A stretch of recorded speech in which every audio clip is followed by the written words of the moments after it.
Imagine looking at a number so enormous your mind can barely comprehend it. $36 trillion. That's America's federal debt right now. But here's what most people miss. This isn't a random number. This is chapter 5 of a story that's repeated itself 3 times in history, destroying empires one by one. And each time, the pattern was identical. Each time, people ignored it. Each time, it collapsed anyway. The scariest part? The United States isn't at chapter 1 anymore. We're not even at chapter 3.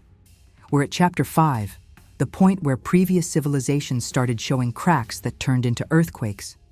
In this video, you'll see the exact mathematical pattern that toppled the Roman Empire, the British Empire, and the Soviet Union.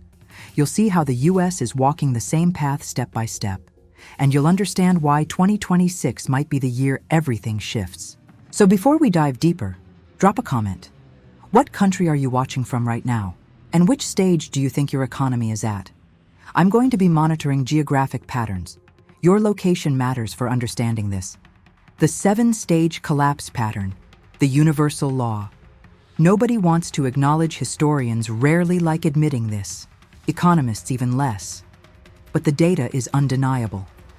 Every major empire that has collapsed in the last 2,000 years followed the same 7-stage sequence. It's like watching the same movie with different actors. The outcome never changes. Stage 1, rapid expansion, the golden delusion. This is the easy stage. The empire feels invincible. Money flows, territories expand, military grows stronger. Rome had this in the 1st century AD. Britain had it from the 1700s through the 1850s. The Soviet Union had it post-World War II. America has had it since 1945. In this stage, debt doesn't feel like a problem. It feels like an investment. Every borrowed dollar goes to expansion. New military bases, new technologies, new territories to control. The population feels prosperous.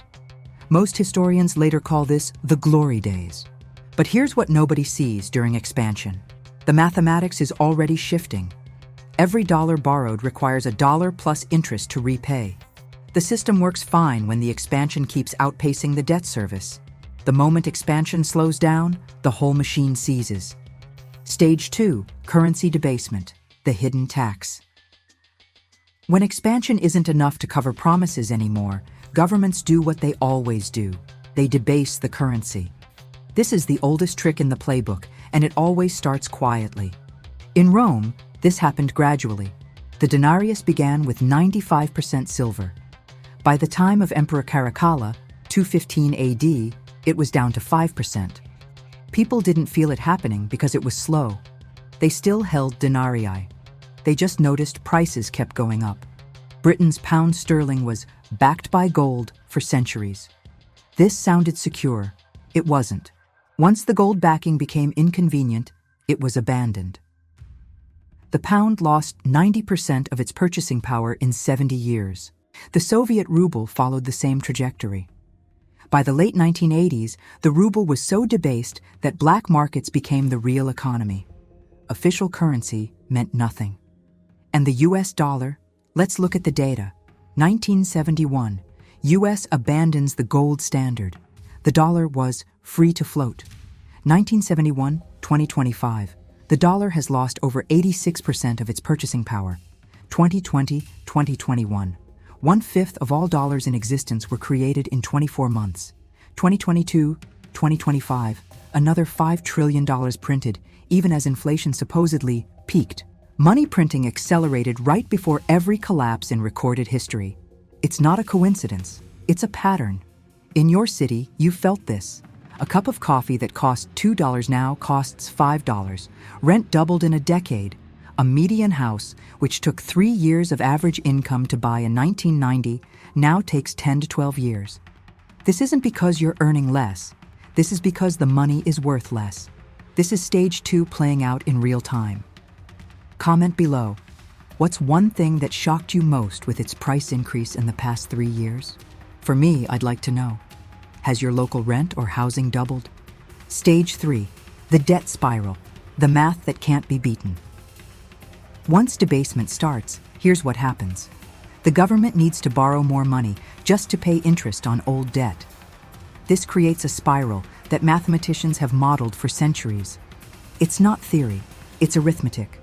Year 1, borrow $100 billion at 2% interest. Debt service, $2 billion.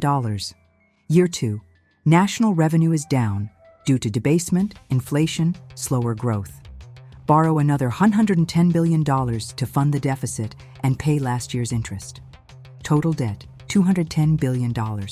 New debt service, $4.2 billion. Year 3, revenue is down more. Borrow $120 billion. Total debt, $330 billion. Debt service, $6.6 billion. The debt curve accelerates exponentially. Debt service consumes more and more revenue. Eventually, you're borrowing just to pay interest. Then you're borrowing more than that. Then nobody will lend to you. Let's look at America's real numbers.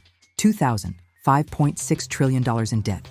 2008, $10.7 trillion. 2015, $18.2 trillion. 2020, $26.9 trillion. 2025, $36 trillion. That's a nearly seven-fold increase in 25 years. Now look at debt service. 2000. Debt service was roughly 7% of the federal budget. 2010, 8% of budget. 2020, 10% of budget. 2025, over 12% of budget, approaching $800 billion annually. By 2030, projected, could exceed 20% of the entire budget. When debt service becomes 30% plus of your budget, governments enter crisis mode. And we're heading there, fast. The math isn't opinion, it's inevitability. Rome took 150 years to enter this death spiral. Britain took 60 years. The Soviet Union took 20 years. The US is on pace to hit crisis in 10-15 years if the pattern holds. Rome, Britain, and the Soviet Union all ignored this stage. They kept printing, kept borrowing, kept hoping growth would return. It never did. This is crucial. If you think, well, the government will just print more money, you're right. They will. And that takes us straight to stage 4. Stay tuned. The historical precedent. How Rome did it first and why it failed. To understand America's future, you need to understand Rome's past. Because what's happening now happened 2,000 years ago, and the ending was already written. Rome's military overextension. At its peak, Rome controlled roughly 2 million square miles. To maintain this empire, Rome required permanent garrisons in Germany, Britain, Parthia, North Africa, the Middle East, a standing army of roughly 450,000 soldiers, enormous for that era, an elaborate network of supply lines, fortifications, and administrative centers, constant military campaigns to suppress revolts and defend borders. The cost was staggering. Military spending consumed up to 75% of Rome's tax revenue by the 3rd century AD. Soldiers were expensive, their pensions were expensive, the infrastructure was expensive, and it never stopped. Sounds familiar? Today, the US has 750 plus overseas military bases, 1.3 million active duty personnel, a global supply chain spanning every ocean, over $820 billion annual military budget, just the official number. As a percentage of federal spending, this is roughly 13%. But if you factor in military pensions, military construction, and veterans affairs, it's closer to 20% of discretionary spending. Rome, at its peak, thought military spending was an investment in security. It was, until inflation made the soldiers' wages worthless and the state could no longer pay them. Then it became a liability. The currency collapse.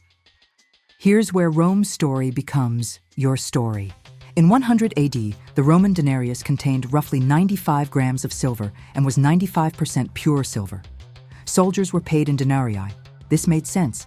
They had real purchasing power. By 150 AD, the denarius was down to 89% purity. By 200 AD, 50% purity. By 270 AD, it was debased so severely that it was essentially copper-plated base metal worth a fraction of its face value. Here's what happened.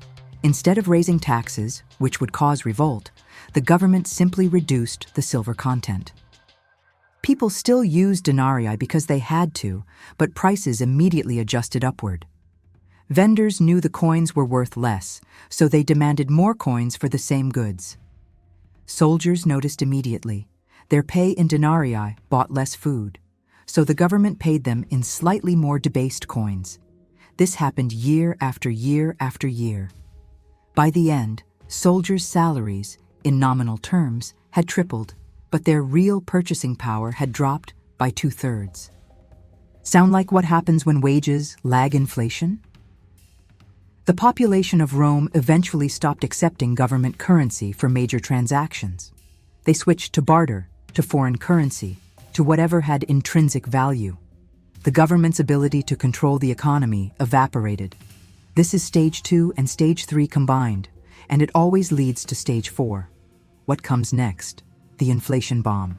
Stage 4 is when the currency debasement hits ordinary people directly. Prices explode, wages can't keep up, savings get wiped out. In Rome, by 300 AD, prices in real goods, bread, oil, grain, had increased 400% in just 40 years. A loaf of bread that cost 1 denarius in 260 AD cost 4 denarii in 300 AD.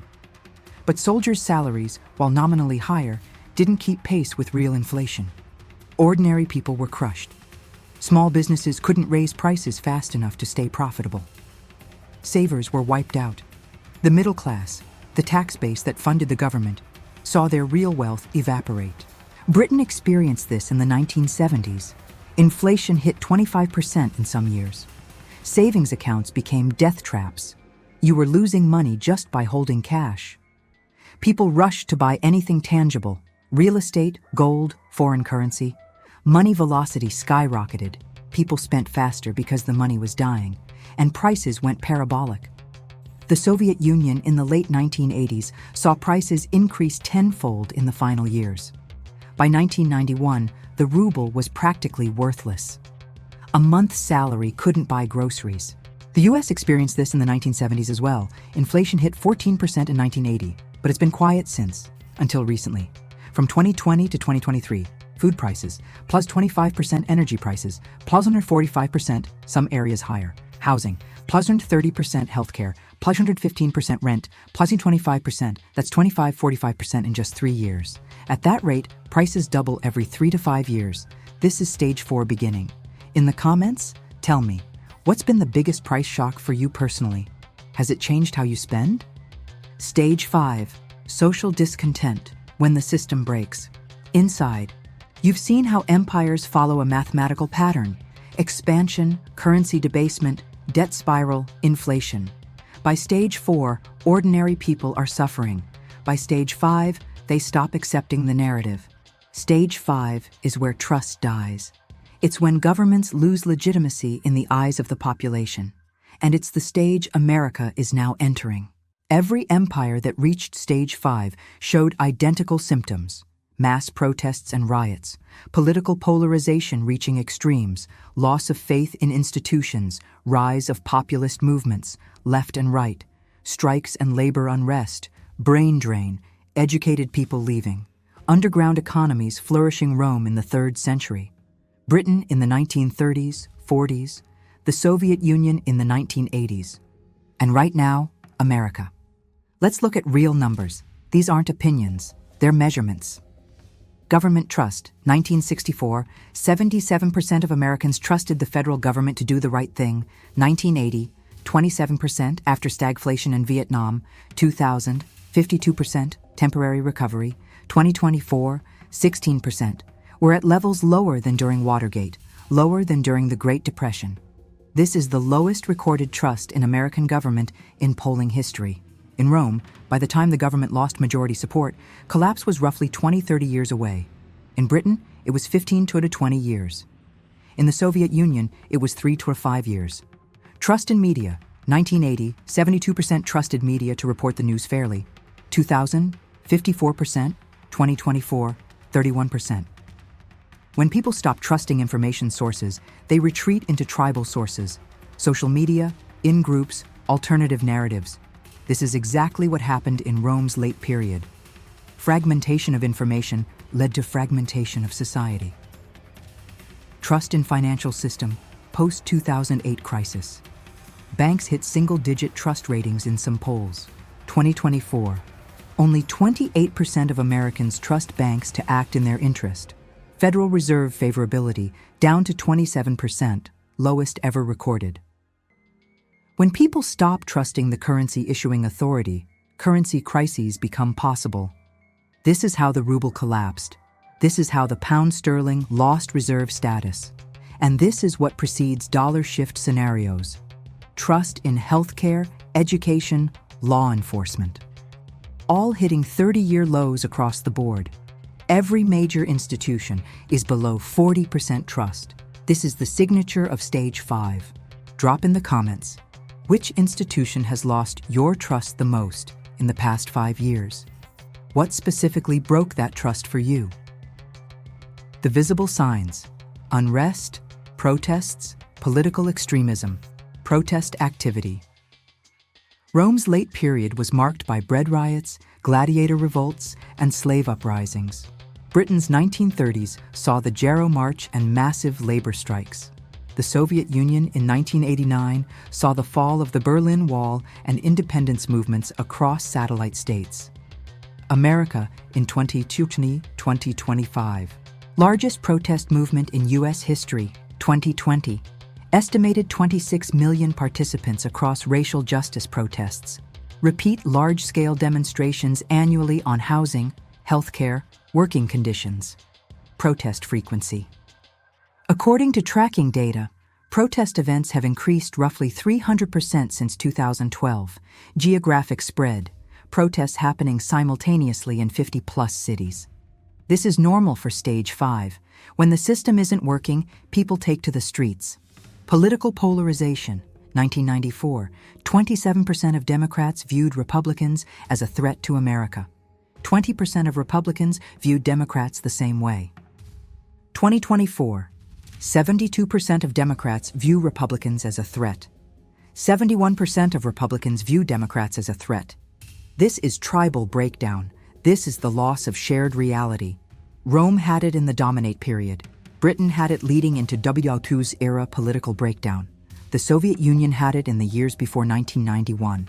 When over 70% of both political tribes view the other as an existential threat, the system is no longer functioning as a united political project. You're looking at competing nation-states sharing the same geographic space. Rise of populism and political outsiders. Every Stage 5 collapse saw the rise of what historians call strongman figures, politicians promising to break the system and restore order. Rome had this, Britain had this, the Soviet Union had this, America had this in 2016, Trump, and again in 2024. Candidates promising radical change over incremental management. This is the signature of a system losing faith in its traditional structures. The hidden economy. When people stop using official currency. One of the clearest signs of Stage 5 is the emergence of parallel economies. People stop trusting official money, so they create alternatives. Rome's shadow economy. By 300 AD, barter had become standard in many regions. Landowners paid workers in food, not denarii. People traded gold and silver by weight, not as coins. The government's currency became so debased that markets simply ignored it for large transactions. Britain's black market. During the 1970s stagflation, Britain saw explosive growth in under-the-table employment, cash jobs, barter networks, gold hoarding, foreign currency, black markets. The pound was dying, so people created alternatives. Soviet ruble collapse. By 1988-1991, the official ruble was so worthless that people used foreign currency for real transactions. Barter networks dominated. Black market prices diverged 300 to 500% from official prices. Hard goods, jewelry, real estate, cars became the real stores of value. America's underground economy, 2025, estimated cash economy, unreported income, $1-2 trillion annually. Cryptocurrency holdings, $2 trillion, up from nearly zero in 2010.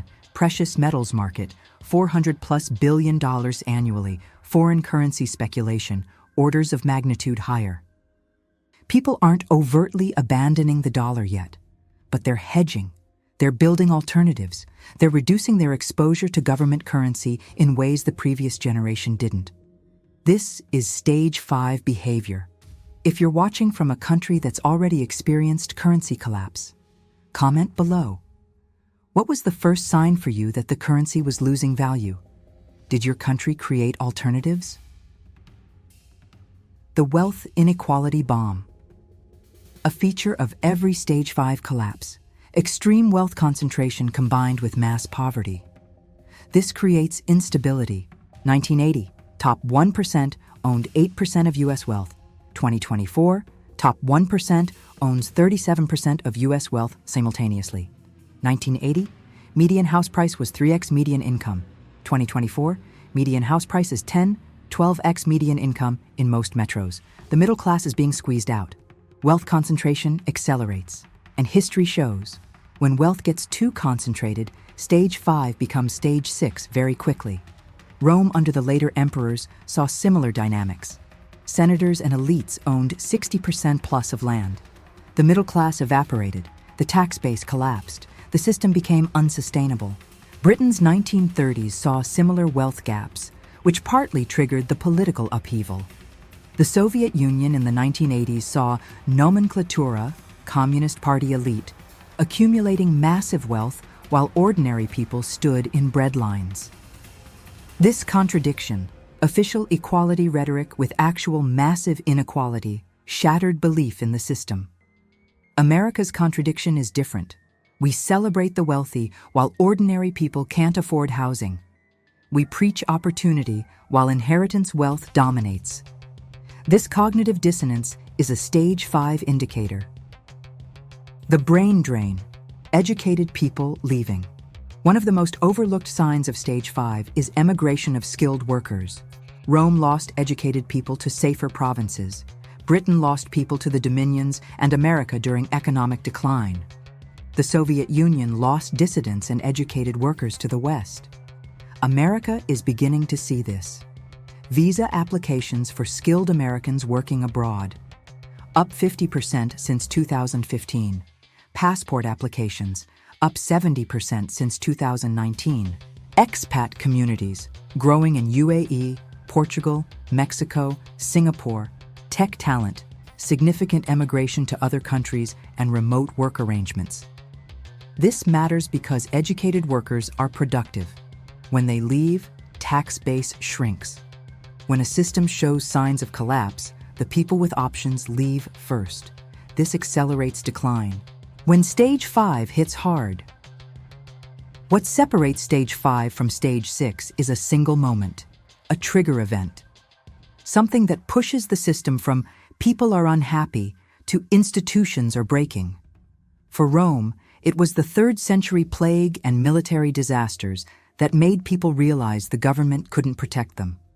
For Britain, it was Suez in 1956, the moment the rest of the world realized Britain wasn't actually powerful anymore.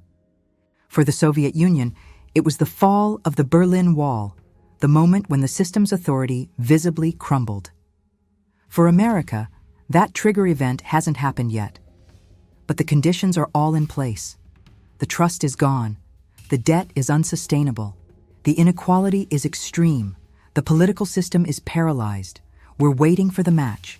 And the math suggests that match is being lit right now, in 2025 and 2026. In the comments, tell me, what sign of stage 5 have you noticed in your daily life? Is it the cost of living, the political fighting, the protests, the people you know leaving, or something else entirely? And please, what country are you watching from? I'm tracking geographic trends. Some regions show different stage 5 indicators than others. Your location plus your observation helps me build the next analysis. The real question. Nobody's asking. You might be thinking, okay, so we're in stage 5, but nothing's actually collapsed yet. Maybe this analysis is just doomism. Maybe things will stabilize. Fair point. Systems are more resilient than they look, and stabilization is always possible. But here's what the data shows that most people miss: the exact moment. When stage 5 becomes stage 6 isn't random. It's tied to specific financial pressure points, specific dates, specific numbers that, when they're crossed, flip the psychology from "this is a problem" to "this is a crisis." And those pressure points? They're coming in 2026. Not maybe, not hypothetically. The math is pointing to a specific window when institutional stress becomes visible, when the gap between what government says is happening and what people see in their accounts becomes too big to ignore. That's when stage 5 becomes stage 6, and that's when things move fast. On your screen right now, the exact breakdown of that moment, the numbers, the dates, why 2026 specifically. Click it. This is the layer where doomism becomes data. But here's what most people miss about stage 5. It's not the end, it's the warning light. The real question isn't whether it happens, it's when it accelerates. Because somewhere between the social unrest and the final collapse, governments make a choice. Rome chose to debase further and ignore the problem. Britain chose to hold on to colonies it couldn't afford. The Soviet Union chose denial right up until the moment it didn't exist anymore.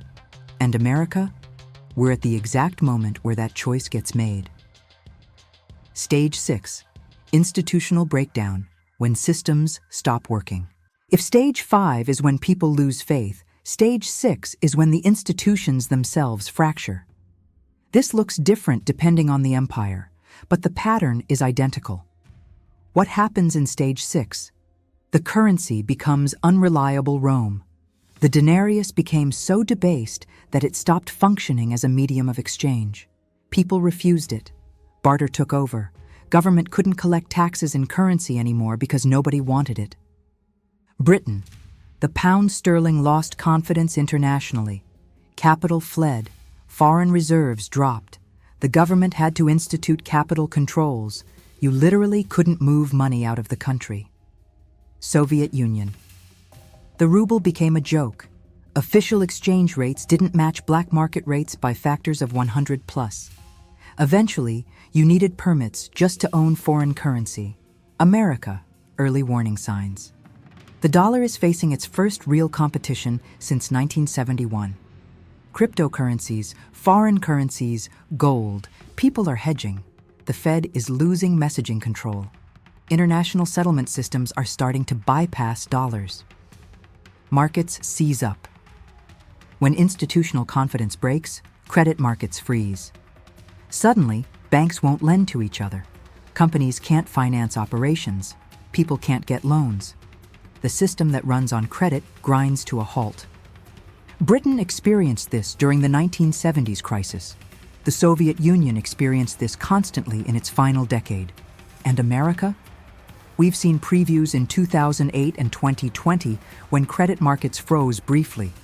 But they recovered because confidence was eventually restored. The question is, what happens when confidence doesn't recover? Government authority fragments. Rome. The central government could no longer enforce its will across the empire. Regional governors became independent actors. The military answered to generals, not Rome. 3 different emperors in 12 months. Authority just dissolved. Britain. India demanded independence. The military was stretched thin. The government couldn't maintain order at home and abroad simultaneously. Control slipped away piece by piece. Soviet Union. Ukraine wouldn't listen to Moscow. Lithuania declared independence. The military splintered. By 1991, there was no central authority left. America. Current trajectory. We're seeing jurisdictional battles between state and federal government. The Federal Reserve is increasingly challenged by politicians. The intelligence agencies have become semi-independent actors with their own agendas. Congress can't pass budgets. The military is increasingly political. Capital controls emerge. When governments feel they're losing control of capital, they implement restrictions. This is almost always a sign of stage 6 breakdown. Rome imposed restrictions on the movement of gold and valuable metals. Britain imposed capital controls during its currency crisis. Soviet Union forbade holding foreign currency. Argentina, 2001-2002 collapse. Froze bank accounts. Imposed withdrawal limits. Restricted dollar conversions. None of these governments announced we're entering stage 6. They just implemented temporary measures to stabilize the situation. America hasn't done this yet, but the legal groundwork exists. The Patriot Act, FinCEN rules, CBDC development, these are tools that could be used for capital controls if stage 6 acceleration happens. The 2026 trigger point, why this year matters. Here's what the math shows and why politicians hate this analysis. The debt service explosion, current federal interest payments, $820 billion per year. By 2026, projected to exceed $1.1 trillion. By 2027, could hit $1.3+ trillion. Why? Because 1. Existing debt continues growing. 2. Interest rates, while lower than 2023 peaks, remain higher than 2010-2020 levels. 3. Refinancing older debt at higher rates. 4. New borrowing needed for deficits. When debt service exceeds $1 trillion annually, you've crossed a psychological and practical threshold. It means government is spending roughly 20% of all federal revenue just on interest. For comparison, Medicare spending, $848 billion. Defense spending, $820 billion. Social Security, $1.3 trillion, but partially funded by payroll taxes. Debt service is approaching the size of Medicare. By 2027, it could exceed defense spending. This creates a political impossibility. You can't cut Medicare without riots. You can't cut defense without strategic problems. But you also can't service $36 trillion in debt if interest payments consume 20% plus of budget. Something has to give. The election cycle convergence, 2024, presidential election, just happened. No major policy changes expected immediately. Politicians want stability before they won. 2025, typical gridlock, continuing resolutions, no real budget passed. 2026, midterm election year. No major fiscal policy changes during election years, historically. 2027, post-election, lame duck dynamics start building. This is when real decisions happen, or don't happen. But here's the problem. The math doesn't care about election cycles. The debt spiral doesn't wait for election results. 2026 is when the gap between what needs to happen and what's politically possible becomes undeniable. The global shift. Multiple currencies are positioning themselves as alternatives to dollar dominance. China, advancing the yuan for international trade. Europe, creating independent payment systems, SWIFT alternatives. BRICS nations, developing alternative trade settlement systems. Saudi Arabia, considering oil pricing in non-dollar currencies. None of this kills the dollar overnight, but each step reduces dollar demand. Less demand, less ability to finance debt at low rates. If dollar share of global reserves drops from 60% to 40% over the next 2 to 3 years, American borrowing costs could spike 2 to 3 percentage points. That means another $500+ billion in annual debt service, on top of the already impossible situation. 2026 is when these dynamics become visible in financial markets. What to watch for in 2026? The early warning system, credit market stress.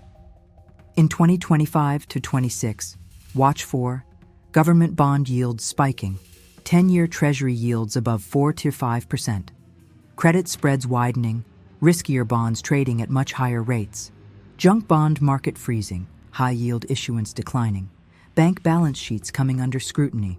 When these happen simultaneously, stage 6 is accelerating. Currency divergence. Watch for dollar weakness against major currencies, especially euro, yen, yuan. Crypto volatility increasing. Bitcoin and other assets used as hedges. Gold prices climbing, safe haven buying. Emerging market currencies decoupling from dollar. Rome's denarius didn't collapse overnight. It gradually lost value against other goods, then faster. Then, all at once, nobody wanted it. Drop in the comments. Are you already hedging your savings? What asset class are you moving into? I'm watching to see if regional patterns emerge. Political pressure increasing. Watch for more aggressive deficit hawk rhetoric, but no actual action. Proposals for fiscal emergency measures, increased political conflict over spending and taxes, more radical policy proposals gaining mainstream attention. When politicians start talking openly about fiscal crisis, it usually means stage 6 is advancing. Market behavior shifting. Watch for stock market volatility increasing, money fleeing stocks into bonds, but bonds themselves becoming risky. Unusual trading patterns, flash crashes, circuit breakers triggered, pension funds under stress, forced selling.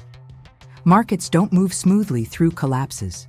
They move in jolts and shocks. 2026 is likely to have a few. The historical comparison. How fast does stage 6 actually move? Rome, late period. Stage 6 lasted roughly 50 years, but it wasn't constant. It was periods of crisis followed by brief stabilizations. The final collapse, when the system actually broke, happened in a few years. Britain. Stage 6 lasted maybe 20 to 30 years total, with the actual currency crisis happening in 1967, Suez Crisis, and the pound finally losing reserve status by the 1970s. Soviet Union. Stage 6 lasted roughly 5 to 7 years visibly, but the actual collapse, from functioning state to non-existent state, took 3 years.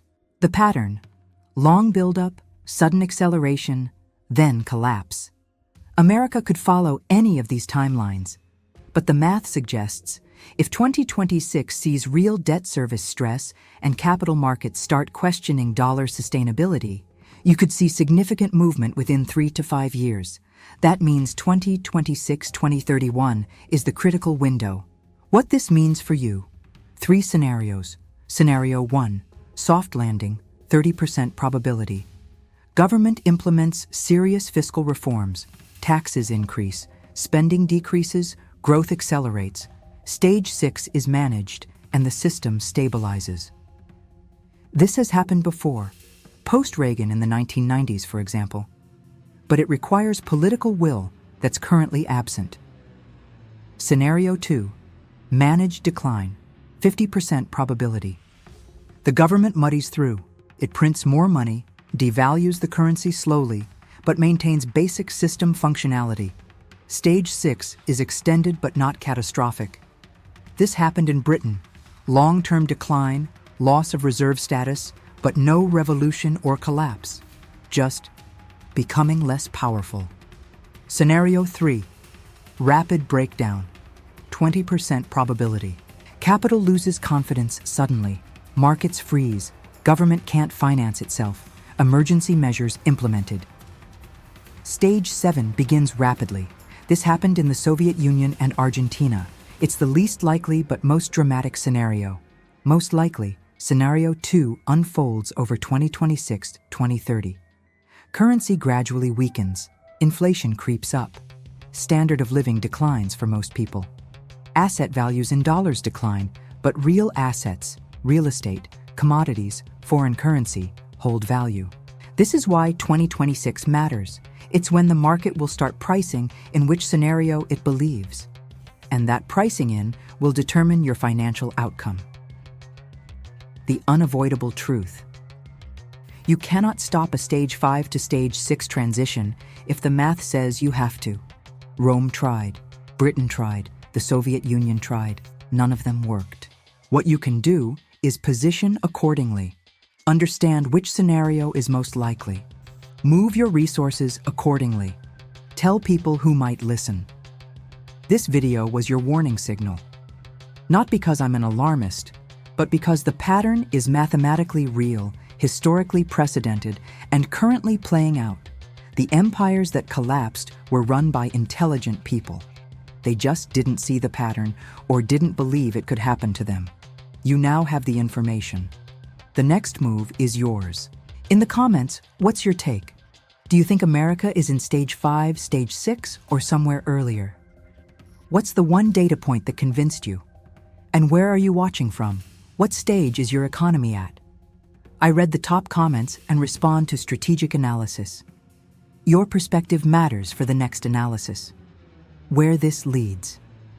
You've now seen the complete pattern, how it starts, how it accelerates, and where it leads. But there's one more layer most people miss. There's a specific moment in 2026 when this becomes undeniable, when the gap between narrative and reality becomes too big to ignore. And that moment is coming. On your screen now, the breakdown of that specific trigger. The exact math no politician is showing you. Click it. It's the deep dive into why 2026 isn't just another year. It's the inflection point. Subscribe and hit the bell so you get that analysis the moment it's live. This isn't speculation. This is mathematics. Thank you for watching. Share this with someone who needs to understand the pattern. The people who see it first are the ones who prepare best.